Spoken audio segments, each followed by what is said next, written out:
Direct and indirect costs in a nonprofit organization.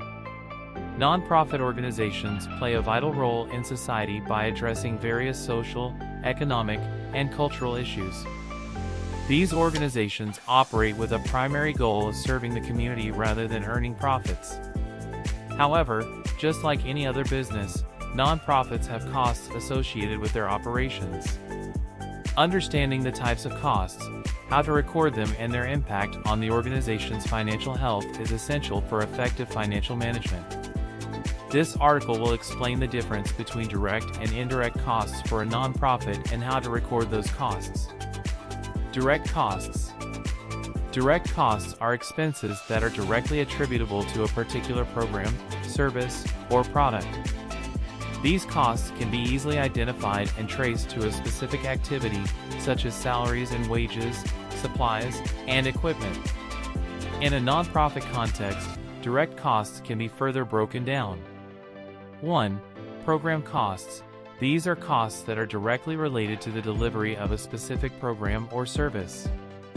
For example, if a nonprofit organization runs a program that provides shelter and meals to the homeless, the costs of food, rent, and salaries for program staff are program costs.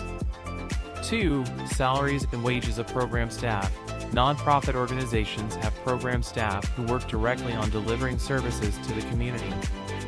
These staff members are considered direct costs since their salaries and wages are directly related to the program or service they provide. 3. Supplies and equipment. Supplies and equipment that are required to deliver a specific program or service are considered direct costs. For example, if a nonprofit organization provides medical care to a community, the medical supplies and equipment needed to deliver the service are considered direct costs. 4. Travel costs. Travel costs associated with delivering a program or service are considered direct costs. For example, if a nonprofit organization has a program that requires staff to travel to remote communities, the travel costs associated with delivering the program are considered direct costs. 5. Program-related insurance. Insurance costs associated with a specific program or service are considered direct costs. For example, if a nonprofit organization provides a program that requires liability insurance, the insurance costs are considered direct costs. 6. Fundraising costs. These are expenses that directly support the nonprofit's fundraising activities, such as costs for events, advertising, and solicitation campaigns. For instance, if a nonprofit hosts a charity event to raise funds for a specific program, the costs associated with organizing the event are fundraising costs. Indirect costs. Indirect costs, on the other hand, are expenses that are not directly linked to a particular program or activity but are necessary for the overall functioning of the organization. These costs are also known as overhead costs and include rent, utilities, accounting, and legal fees. In a nonprofit context, indirect costs can be broken down into different types. 1. Administrative costs. These are expenses related to the overall management and administration of the organization. Administrative costs include salaries for executive directors and personnel or HR, rent for office space, accounting, and legal fees. 2. Rent and utilities. Rent and utilities, such as electricity and water, are necessary for the functioning of the nonprofit organization. These costs are considered indirect costs since they are not directly related to delivering the nonprofit's programs and services. 3. Accounting and legal fees. Accounting and legal fees are necessary for the overall management of the nonprofit organization. These costs are considered indirect costs since they are not directly related to delivering the nonprofit's programs and services. 4. General and administrative supplies. General and administrative supplies, such as office supplies, are necessary for the nonprofit organization's daily functioning. These costs are considered indirect costs since they are not directly related to delivering the nonprofit's programs and services. 5. Salaries and wages of non-program staff. Nonprofit organizations have staff members who work on administrative tasks, such as finance, human resources, and IT.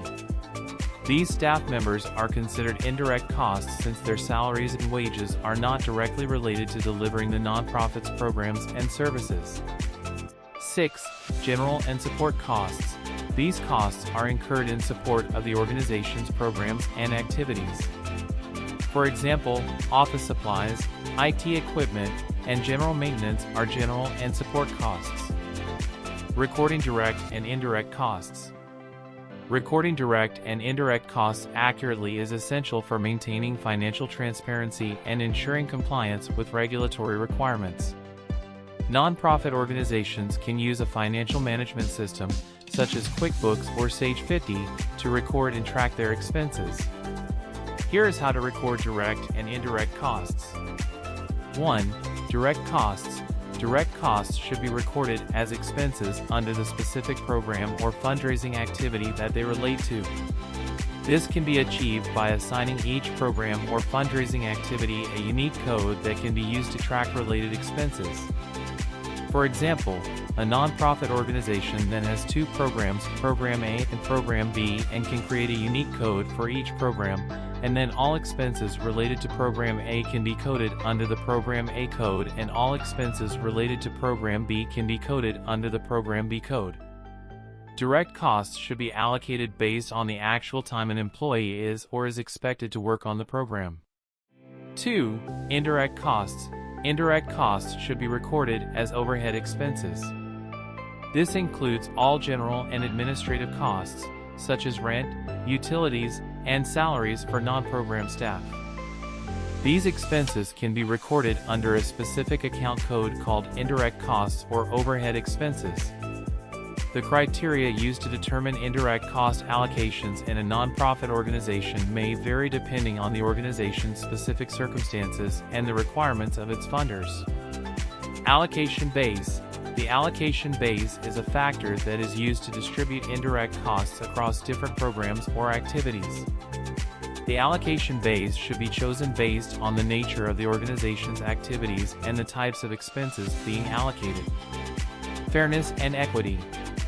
Indirect cost allocations should be fair and equitable, ensuring that all programs or activities are being charged a reasonable share of the organization's indirect expenses. Consistency. The method used to allocate indirect costs should be consistent from year to year, so that the costs are allocated in a consistent manner over time. Compliance. Nonprofit organizations must comply with the requirements of their funders, which may dictate specific rules for indirect cost allocations. In some cases, these rules may require specific methods or formulas to be used for allocating indirect costs. Important, indirect costs as well as direct costs should be detailed in your funding proposal and approved by the funding source, if required. In conclusion, nonprofit organizations incur direct and indirect costs as part of their operations. Direct costs are expenses that can be easily traced to a specific program or fundraising activity, while indirect costs are overhead expenses necessary for the overall functioning of the organization. By accurately recording and tracking these costs, nonprofits can better manage their finances and ensure compliance with regulatory requirements. New and existing nonprofits should develop direct and indirect costs by following these steps. 1. Identify all the costs. Firstly, the nonprofit should identify all the costs it incurs, both direct and indirect. Direct costs are those that can be directly attributed to a specific program or activity, while indirect costs are those that are necessary to run the organization but cannot be directly attributed to any particular program or activity. 2. Categorize the costs. Once all the costs have been identified, the nonprofit should categorize them based on whether they are direct or indirect costs. 3. Allocate indirect costs. After categorizing the costs, the nonprofit should allocate indirect costs to the different programs or activities that the nonprofit runs. This is known as cost allocation and helps to ensure that each program or activity is charged a fair share of the indirect cost. 4. Determine the total cost. After allocating the indirect costs, the nonprofit should determine the total cost of each program or activity by adding the direct and allocated indirect costs. 5. Review and adjust. Finally, the nonprofit should review and adjust the costs periodically to ensure that they are still accurate and relevant.